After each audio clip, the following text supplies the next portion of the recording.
Скопските булевари често се сцена на сообраќајни несреќи, но секој трагичен случај повторно го отвара прашањето дали навистина се придржуваме до правилата или тие остануваат само на хартија.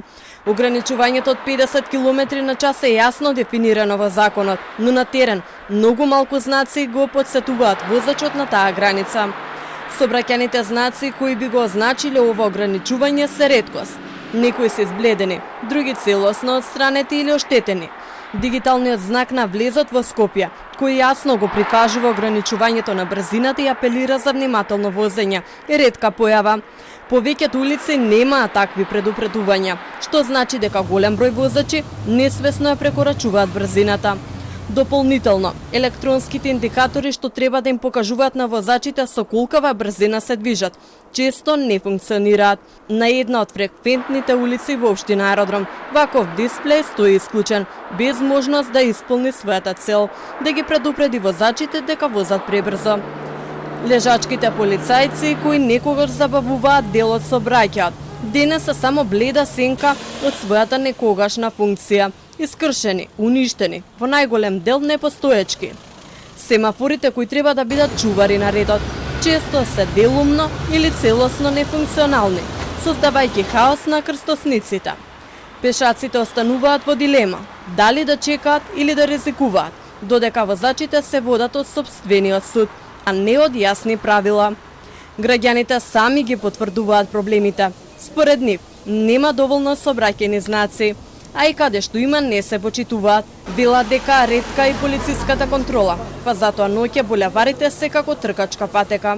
Нема сообраќајна култура број 1 е тоа, полицијата ништо не работи, значи низ центарот може да се води со 100 км на сат, не почитуваат значи правила. Полицијата да води поголема контрола, значи да ги казнува тие што не водат овој сметка да не згазат некого. Не почитуваат и нема. Знаци нема, например, во Лисиче, не толку многу. Не се почитуваат, има сообраќајни ги гледат, не се почитуваат. Од Бирото за јавна безбедност алармираат на поголема свесност кај возачите, затоа што секој момент на невнимание може да биде кобен и да значи разлика меѓу живот и смрт. Најважно нешто е свеста да ја промениме. Ако ние не ја смениме свеста и таму кај што пак ќе кажем, ограничувањето е 50 или 60, ние да возиме 80 или 90, ние сме потенцијалните убици на некого. Во обид да се анализираат проблемите во сообраќајниот систем, денеска полицијата, противпожарната бригада и брзата помош изведоа симулацијска вежба за сообраќајна несреќа.